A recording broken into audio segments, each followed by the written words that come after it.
안녕하세요. 우리는 창세기를 통해서 계속해서 교훈을 받고 있습니다. 지난 시간에 이어서 성화의 사람 야곱에 대해서 계속해서 살펴보겠습니다. 오늘의 본문은 창세기 31장 3절부터 33장 20절까지 말씀을 통해서 두 차례에 걸쳐서 나눠서 말씀을 드리겠습니다. 두 시간에 걸친 주제는 육신적인 일의 결과가 반드시 자기에게로 돌아오고 그 대가를 갚아야만 한다고 하는 것이죠. 그리고 영적인 일을 얻기 위해서 적극적인 투자도 해야 된다고 하는 것이 본문 말씀을 통한 이 주제가 되겠습니다.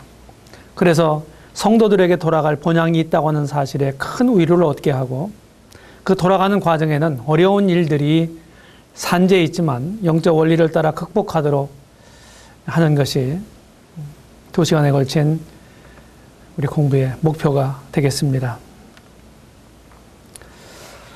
야곱은 이미 6년 전에 귀향할 뜻을 외삼촌 라반에게 밝혔습니다. 그러나 라반은 성실한 야곱을 붙잡고 유하기를 창세기 30장 27절에서 청했습니다. 그리고 다시 고용계약을 체결하죠. 이 고용계약으로 야곱은 6년간 열심히 일함으로 짐승의 때가 심히 풍부하게 되었습니다. 야곱은 외삼촌과 화친하고 길을 가는데 하나님의 사자를 만납니다. 이 내용이 창세기 32장 초반에 기록되어 있습니다. 그들은 하나님의 군대로서 야곱을 지키시겠다고 하는 하나님의 뜻을 보여주신 것입니다. 왜냐하면 하나님은 창세기 31장 3절에서 여호와께서 야곱에게 이르시되 네 조상의 땅 네 족속에게로 돌아가라 내가 너와 함께 있으리라 이렇게 말씀하셨기 때문입니다.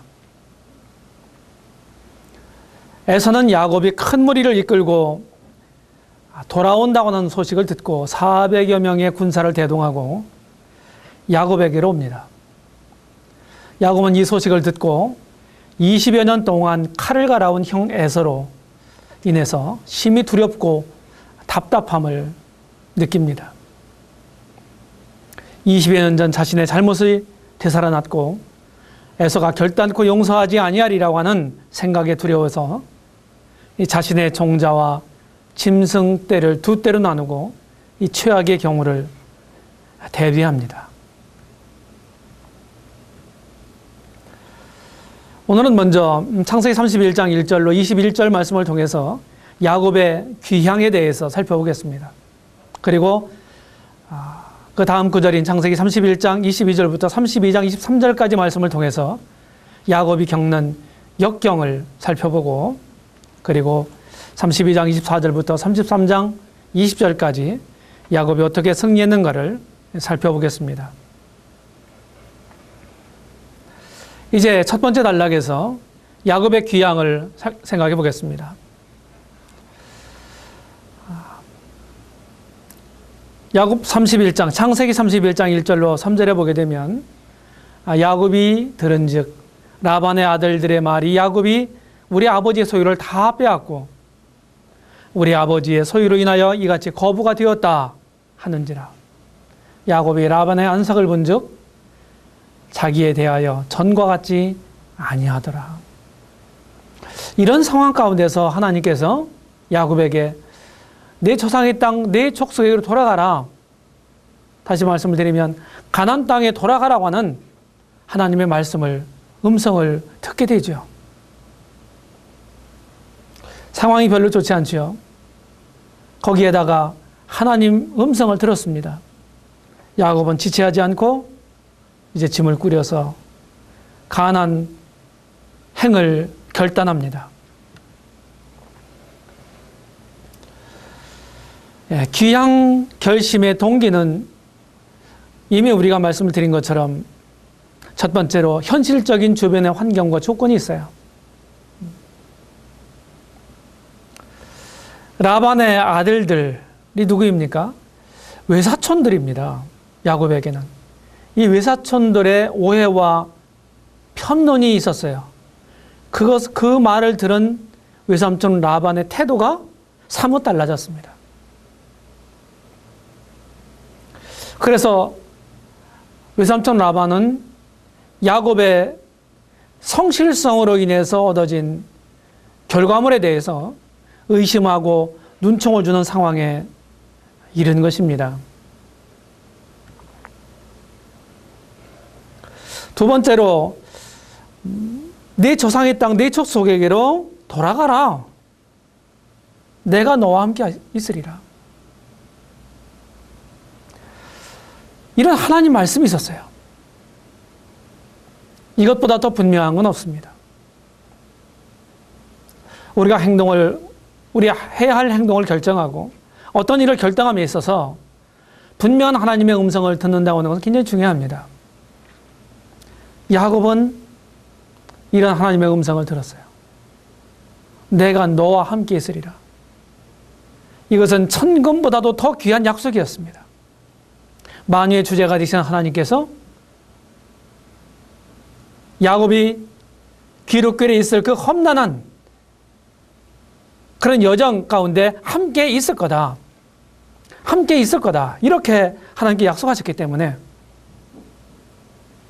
야곱은 더 이상 지체할 이유가 없었던 것입니다. 야곱은 그의 조부 아브라함에게 약속한 약속의 땅으로 돌아가야 했습니다.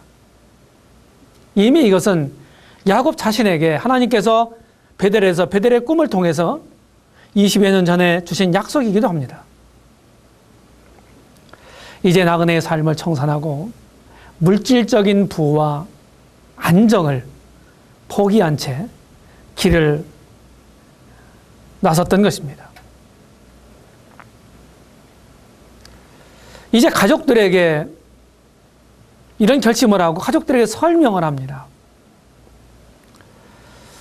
그 아내들에게 레아와 라헬이죠. 아내들에게 설명을 하는 모습이 여기 31장 5절로 13절에 기록되어 있습니다.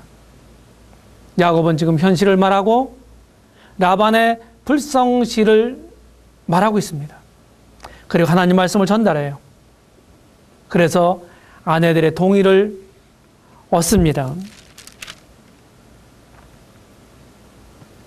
11절로 13절에 보게 되면은 꿈에 하나님의 사자가 내게 말씀하시기를 야곱아 하기로 내가 대답하되 하기를 여기 있나이다 하매 가라사대 네 눈을 들어보라. 양떼를 탄 수양은 다 얼룩무늬 있는 것, 점 있는 것, 아롱진 것이니라. 라반이 내게 행한 모든 것을 내가 보았노라. 나는 베델 하나님이라.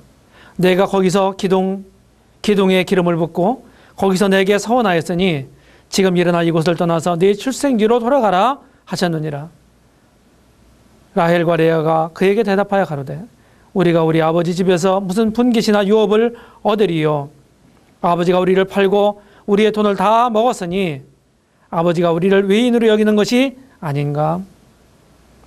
하나님이 우리 아버지에게서 취하신 재물은 우리와 우리 자식의 것이니 이제 하나님이 당신에게 이르신 일을 다 준행하라. 이렇게 레아와 라헬이 남편에게 말을 하고 있습니다. 그래서 야곱은 귀향을 결행합니다. 17절에 보게 되면 야곱이 일어나 자식들과 아내들을 약대에 태우고 18절 그 아비 이삭에게로 가려 할세. 온 가족과 함께 모든 소유물을 이끌고 라반에게 고하지 않고 가만히 떠납니다.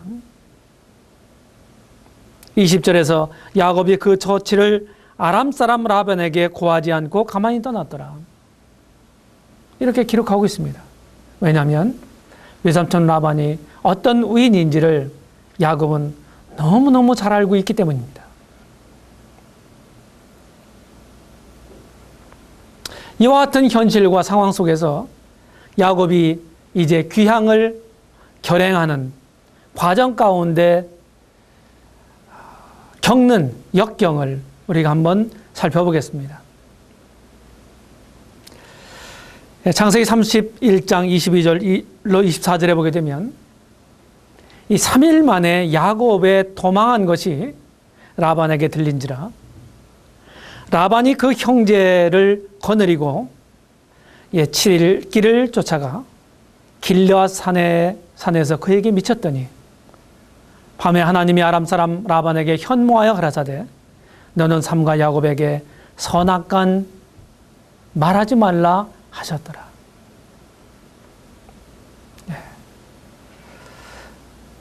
그 많은 약대를 그리고 식수를 이끌고 야곱이 3일 길을 행했어요. 그런 다음에 라반이 비로소 알게 되었습니다. 그리고 추격을 하고 있습니다. 근데 하나님께서 라반에게 현몽에서 말씀하셨어요. 너는 삼가 야곱에게 선악간 말하지 말라. 언제나 중요한 시점에 하나님께서 개입하신다는 사실을 우리는 배우게 됩니다. 첫 번째, 라반의 방해 이유가 무엇인지를 생각해 보겠습니다. 그 이유는 무엇입니까? 야곱이 자신 몰래 도망쳤다고 생각했기 때문입니다. 고하지 않은 이유가 무엇이겠습니까? 뭔가 좀 캥기는 게 있으니까 그런 것일 거다. 이미 야곱에 대해서 외삼촌 라반은 선입견을 가지고 있었어요. 거기에다가 야곱이 아무 말도 하지 않고 몰래 도망쳤습니다. 도망치다시피 하면서 나왔어요. 자신의 선입견이 사실이라는 것이 이제 마음 가운데 굳어졌어요. 그리고서 추격을 합니다. 26절로 28절에 보게 되면 라반이 야곱에게 이르되 내가 내게 알리지도 아니하고 가만히 내 딸들을 칼로 잡은 자같이 끌고 갔으니 어찌 같이 하였느냐. 내가 즐거움과 노래와 북과 수고으로 너를 보내겠거늘 어찌하여 내가 나를 속이고 가만히 도망하고 내게 고하지 아니하였으며 나로 내 손자들과 딸들에게 입맞추지 못하게 하였느냐. 내 소위가 실로 어리석도다. 야곱을 만난 다음에 이렇게 말을 하고 있습니다. 야곱이 첫 번째 겪는 역경은 외삼촌 라반입니다. 별로 우리에게 성경에 기록된 대로 보게 되면 라반의 위인됨이 별로 환영받지 못하는 사람입니다.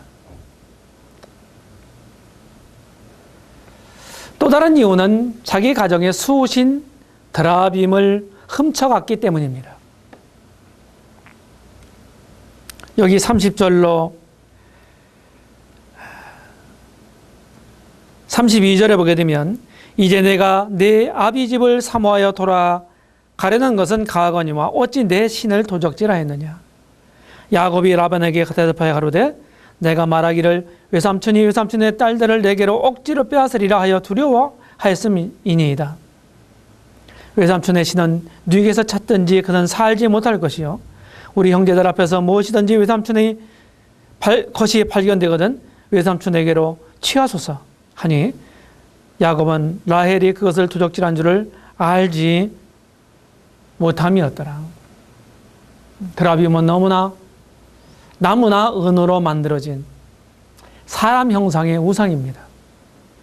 고대 근동지방에서 가정에 안치했던 가정의 수호신이었어요. 그래서 복과 점술과 신탁에 관여한다고 사람들은 믿었던 것입니다. 이런 말씀들이 사사기 17장 5절이라든지 스가랴서 10장 2절 같은데 드라빔에 대해서 말씀하고 있습니다. 이제 하나님의 개입이 있습니다. 밤에 하나님이 아람 사람 라반에게 현몽했다. 너는 삼가 야곱에게 선악간 행하지 말라. 하나님이 말씀하셨습니다. 하나님께서 라반의 불같이 타오르는 감정을 누그러뜨리시고 생각하게 하셔서 야곱의 귀향을 인정하도록 하셨던 것입니다. 하나님이 떠나라고 말씀하셨죠. 그 말씀을 듣고 떠났습니다. 그런데 외삼촌 라반이 추격하고 있어요. 추격해 왔어요. 하나님께서 시작하셨기 때문에 결국 하나님께서 이루시게 될 것입니다. 우리는 그런 사실들을 믿을 수 있고 믿어야만 합니다. 사람들과 얽힌 문제는 하나님이 개입하셔야만 해결될 수 있어요. 우리는 하나님이 개입하시도록 기도하고 인도하심을 구하고 맡겨야 하는 것입니다. 우리는 종종 이런 면에서 실패를 합니다. 사람들과 관계된 그런 것들이 서로 대화를 통해서 서로 이해를 통해서 해결될 수 있는 문제들이 있죠. 그런데 그렇지 못한 일들도 있습니다.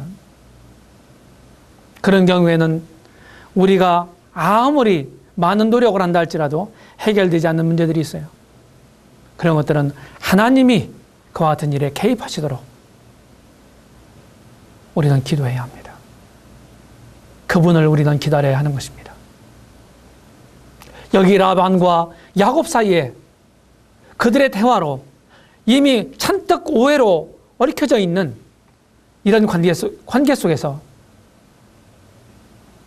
서로 대화를 한다고 해서 그게 믿음을 줄 수 있을까요?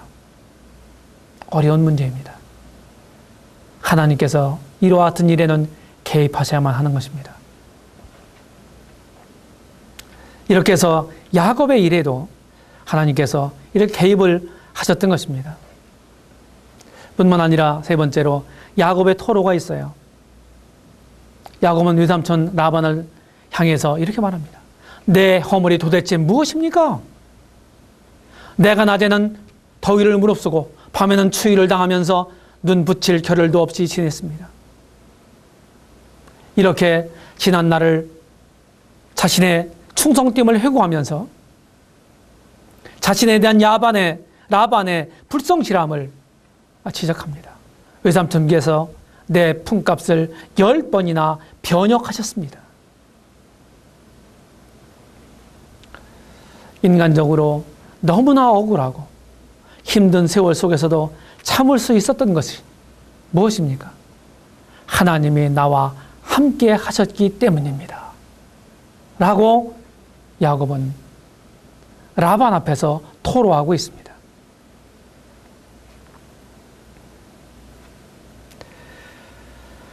창세기 31장 42절에 보게 되면 우리 아버지 하나님, 아브라함의 하나님 곧 이삭의 경외하는 이가 나와 함께 계시지 아니하셨다면 외삼촌께서 이제 나를 공수로 돌려보내셨으리라마는 하나님이 나의 고난과 내 손의 수고를 감찰하시고 어젯밤에 외삼촌을 책망하셨나이다. 참 야곱은 자신이 저지른 실수 때문에 이런 고생을 자초했던 것이죠. 언제나 우리들의 섣부른 결정과 하나님의 뜻을 거스르는 그와 같은 일로 인해서 우리가 그 대가를 후일에 톱톱히 받는 이런 사실들을 우리는 꼭 기억해야만 합니다. 그때 당시에만 내 마음을 만족시키고 기뻐하는데 마음을 두지 마시기를 바랍니다. 여기 우리는 야곱을 통해서 얼마나 그가 처절한 세월을 보냈는가를 기억할 필요가 있습니다. 이제 네 번째로 야곱은 라반과 화해하고 있습니다. 43절 이하에 보게 되면 라반이 야곱에게 대답합니다. 이제 오라.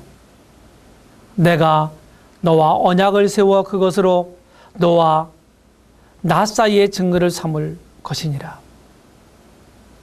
야곱이 돌을 가져 기둥을 세우고 야곱의 말에 오늘날 이 무더기가 너와 나 사이에 증거가 된다 하였으므로 그 이름을 미스바라 하였으니, 이는 그의 말에 우리 피차 떠나 있을 때 여호와께서 너와 나 사이에 감찰하옵소서 하매라. 이렇게 49절까지 기록되어 있습니다. 라반과 야곱 사이에 세워진 언약, 이 언약을 소위 미스바 언약이라고 부릅니다. 이 언약의 의의가 무엇입니까? 라반의 실추된 의신을 회복시켜 주시고, 그리고 야곱의 귀양에 대한 합리적인 절차를 밟는 것입니다. 이 결과 하나님께서 인간 대 인간의 관계에서 각자의 인격을 세우게 하시고 평화가 정착되게 하셨던 것입니다. 지혜의 하나님, 화평의 하나님, 그 하나님께서 이 두 사람 사이에 문제에 개입하셔서 해결하신 것입니다. 이 얼마나 놀라운 사실입니까?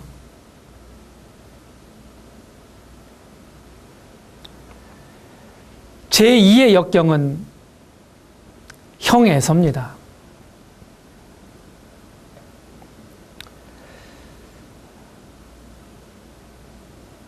형에서의 장자권을 팥죽 한 그릇에 샀을 뿐만 아니라 또 아버지 이삭의 축복을 찬탈한 장본인이 야곱 자신입니다.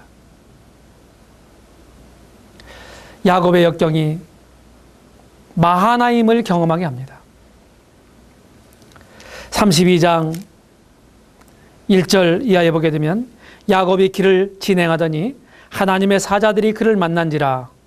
야곱이 그들을 볼 때 이르기를 이는 하나님의 군대라 하고 그 이름을 마하나임이라 하였더라.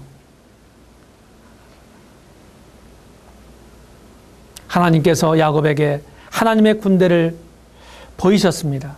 그것은 무엇입니까? 하나님께서 야곱을 보호해 주시겠다고는 사인입니다. 또한 야곱은 에서를 맞닥뜨릴 수 없다는 사실을 의식하고 결국 준비하죠. 이 3절 이하에 보게 되면 그렇게 준비하고 있습니다. 이 피할 수 없는 현실을 판단하고 많은 처자와 재산을 보호할 수 있는 길을 모색하고 있습니다.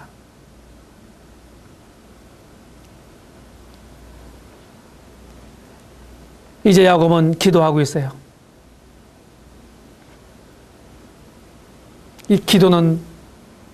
야곱의 이 기도는 아주 절박할 때 나오는 간절한 기도일 것입니다.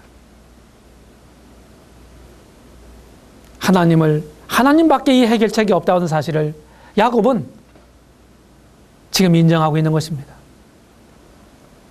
야곱은 하나님의 약속에 의지해서 기도하고 있어요. 나의 조부 아브라함의 하나님, 나의 아버지 이삭의 하나님 여호와여, 주께서 전에 내게 명하시기를 내 고향 내 족속에게로 돌아가라, 내가 내게 은혜를 베풀리라 하셨나이다. 이렇게 32장 9절에서 기도합니다. 언제나 자신의 뜻에 의한 기도가 아닌 하나님 말씀에 근거한 기도해야만 합니다. 예전 엘리야가 그랬습니다. 엘리야도 야고보서 5장 17절로 18절에 보게 되면 엘리야의 기도에 대해서 예를 들면서 의인의 기도는 역사하는 힘이 많다고 야고보가 가르치고 있어요. 엘리야가 아무렇게나 기도한 게 아닙니다. 신명기 11장에 있는 우상 숭배를 하는 사람들에게 한재를 보내서 그들을 심판하리라고 하신 하나님의 그 말씀을 의지해서 기도했던 것입니다. 그래서 불가능한 것처럼 보였던 그 기도가 응답되었던 것이죠. 다니엘도 마찬가지입니다. 다니엘서 9장에 보게 되면 이방 나라에 살고 있는 다니엘이 자기 동족들에 대해서 관심을 가지고 있었어요. 이미 자신보다 먼저 활동했던 에레미야가 기록한 에레미야서를 그는 기도하면서 읽고 있었어요. 거기 70년 만에 포로에서 귀환하리라고 하는, 돌아가리라고 하는 이런 하나님의 약속을 읽고 그는 기도합니다. 왜 70년 동안 이방 나라에서 포로 생활을 해야만 했나? 왜 예루살렘이 그렇게 폐허로 남겨둔 채 70년을 보내야 했는가? 이런 사실들을 생각하면서 그것은 우상 숭배와 하나님께 대한 불신으로 비롯됐다고 하는 사실을 깨닫고 하나님 앞에 회개 기도하면서 자신의 동족을 위해서 기도합니다. 그럴 때 하나님께서 다니엘에게 70년에 70배가 되는 70일의 예언을 보여주시는 것입니다. 야곱은 겸손한 마음으로 기도했습니다. 10절에 보게 되면 주의 종에게 베푸신 모든 은총과 모든 진리를 조금이라도 감당할 수 없나이다. 교만은 하나님께서 미워하시는 것입니다. 그리고 하나님의 대적이 되는 것입니다.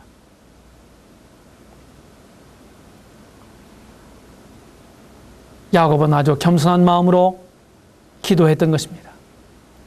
뿐만 아니라 야곱은 구체적으로 기도했습니다. 내 영 에서의 손에서 나를 건져내시옵소서. 가장 지금 중요한 일이 무엇입니까?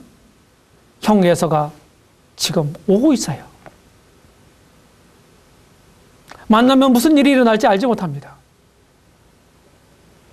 우리는 개인적으로 기도할 때 포괄적이거나 추상적이거나 이와 같은 기도는 좋은 기도가 아니죠. 물론 공적인 기도를 할 때 세세하게 부정적인 요소를 다 들면서 기도하는 것은 덕스럽지 못한 기도가 될 수가 있습니다. 그러나 개인적으로 기도할 때는 보다 구체적으로 하는 것이 더 좋은 기도가 될 것입니다. 세 번째로 야곱의 선물은 인간편에서 최선이었습니다. 야곱은 에서를 위해서 선물을 준비합니다.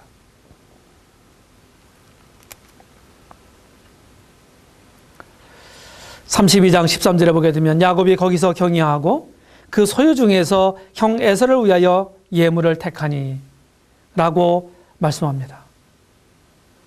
암염소가 200이요 수염소가 20이요 암양이 200이요 수양이 20이요 전나는 약대 30과 그 새끼요 암소가 40이요 황소가 10이요 암나귀가 20이요 그 새끼 나귀가 10이라. 이런 막대한 큰 선물을 형 에서를 위해서 준비했습니다. 왜냐하면 형과의 화해가 무엇보다도 중요한 일임을 야곱은 아주 절감하고 있었습니다. 야곱은 짐승을 세 떼로 나눠서 선물합니다. 단번에 주는 것보다 나눠주는 것이 더 나을 수 있습니다. 그래서 세 떼로 나누어 목자들이 짐승 떼를 따라가게 했던 것입니다.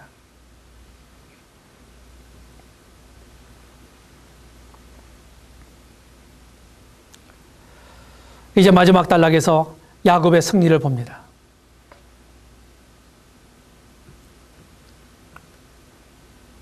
(32장) 24절서부터 32절까지 보게 되면 야곱이 쟁투하는 모습을 보게 돼요. 24절을 읽어보면 야곱은 홀로 남았더니 어떤 사람이 날이 새도록 야곱과 씨름하다가 그 사람이 자기가 야곱을 이기지 못함을 보고 야곱의 환도뼈를 치매 야곱의 환도뼈가 그 사람과 씨름할 때 위골되었더라. 야곱의 싸움은 사활을 건 영적 쟁투였습니다. 28절에서 내 이름을 다시는 야곱이라 부를 것이 아니요 이스라엘이라 부를 것이니 이는 내가 하나님과 사람으로 더불어 겨루어 이겼음이니라. 이렇게 말씀합니다.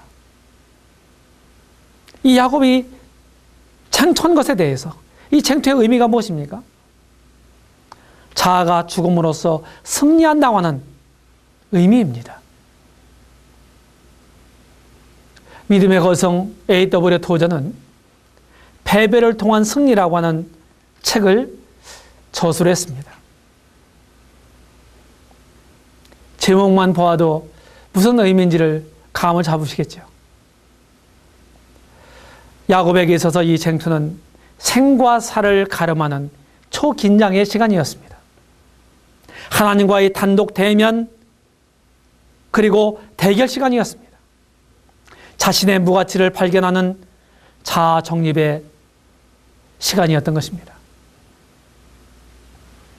우리는 때때로 야곱처럼 하나님 앞에서 자신의 문제로 씨름을 해야 하는 이런 중요한, 중대한 의미의 시간들을 우리는 가져야 합니다. 우리가 그것을 넘어서지 못하면, 다시 말하면 자아를 넘어서지 못하면 우리는 하나님의 사람으로 성화된 모습을 볼 수가 없기 때문입니다.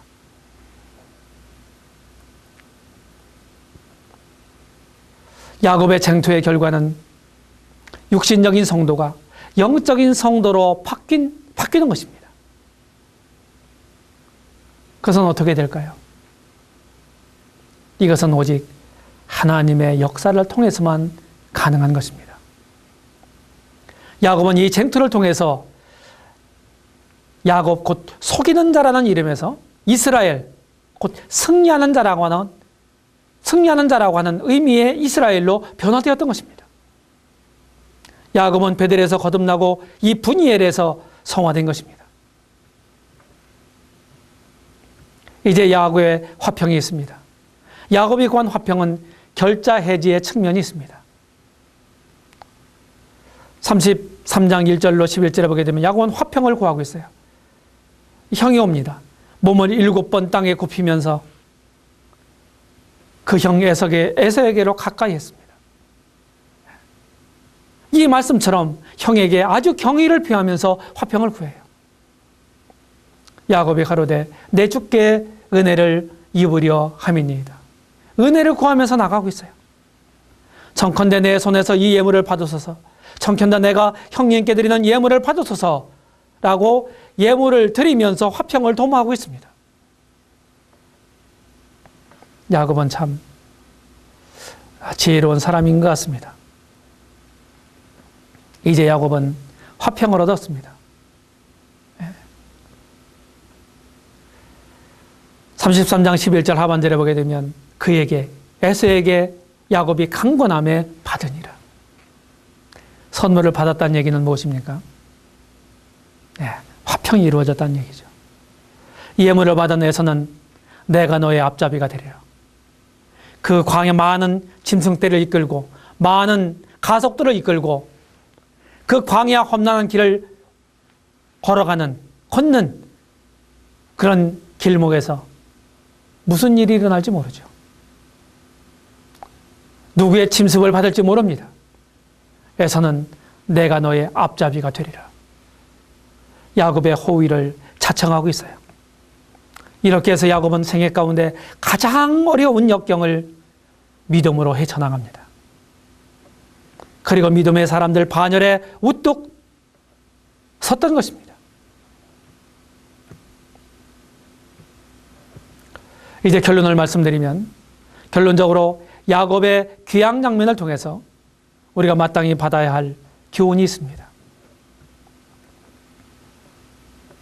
사무엘상 2장 2절에 3절에 보게 되면 심히 교만한 말을 다시 하지 말 것이며 오만한 말을 너 입에서 내지 말지어다. 여호와는 지식의 하나님이시라 행동을 달아보시느니라. 행동을 달아보신다. 저울로 달아보신다. 결론 첫 번째로 우리는 야곱과 같이 본향을 삼하는 사람들이 되기를 바랍니다. 야곱에게 있어서 20년 나그네 길을 청산하고 고향에 돌아가는 이 야곱을 보면서 우리가 더 좋은 본향을 사모하는 자들인가 여러분들 스스로 점검해 보시기를 바랍니다. 영적인 목적의식을 가지고 살아가고 있는지 자기 자신을 확증해 보시기를 바라는 것입니다. 결론 두 번째로 야곱과 같이 인내하는 사람이 되기를 바랍니다. 불합리한 환경 속에서도 인내한 야곱은 우리에게 큰 교훈을 줍니다. 우리는 야곱을 통해서 마땅히 배울 것을 배워야 합니다. 분명한 목적의식은 어떤 역경도 극복하게 만들죠. 여러분은 목적적인 삶을 살아가고 있습니까? 그 목적을 이루기 위해서, 목적을 이루는 그때까지 여러분들 앞에 닥친 어려움들을 믿음으로 극복해 가시고 계십니까? 아니면 좌절과 절망 아래 주저앉아 계십니까? 힘을 내십시오. 야곱처럼 일어서시기 바랍니다. 결론 세 번째로 야곱처럼 하나님을 신뢰하는 사람들이 되기를 바랍니다. 우리 속에는 다 문제가 있어요. 이 문제는 하나님이 개입하실 때 해결됩니다. 그러므로 하나님이 우리 삶 속에 개입하시도록 해야만 합니다. 자신의 마음과 태도가 하나님 보시기에 바르게 하는 것이죠. 여러분은 참으로 어려움으로 인해 하나님을 더욱 의지하고 있습니까? 아니면 불평과 원망만을 하고 계십니까? 결론 네 번째로 영적인 일에 간절함이 있어야 하겠습니다. 영적인 간절함은 영적인 축으로 나타날 것입니다. 그 축으로 인해서 영적인 진보와 성장과 획득이 있게 될 것입니다. 여러분은 주님의 일에 얼마나 최선을 다하고 있습니까? 상대적이 아닌 절대적인 기준으로 내가 언제나 최선을 다했다고 말할 수 있습니까? 주님이 평가하실 때 나의 태도가, 나의 마음가짐이, 나의 생각이, 나의 말이, 나의 행동이 어떻게 평가되겠습니까? 우리는 사람의 눈을 피하기만 하면 된다고 생각할 수가 있습니다. 결코 그렇지 않습니다.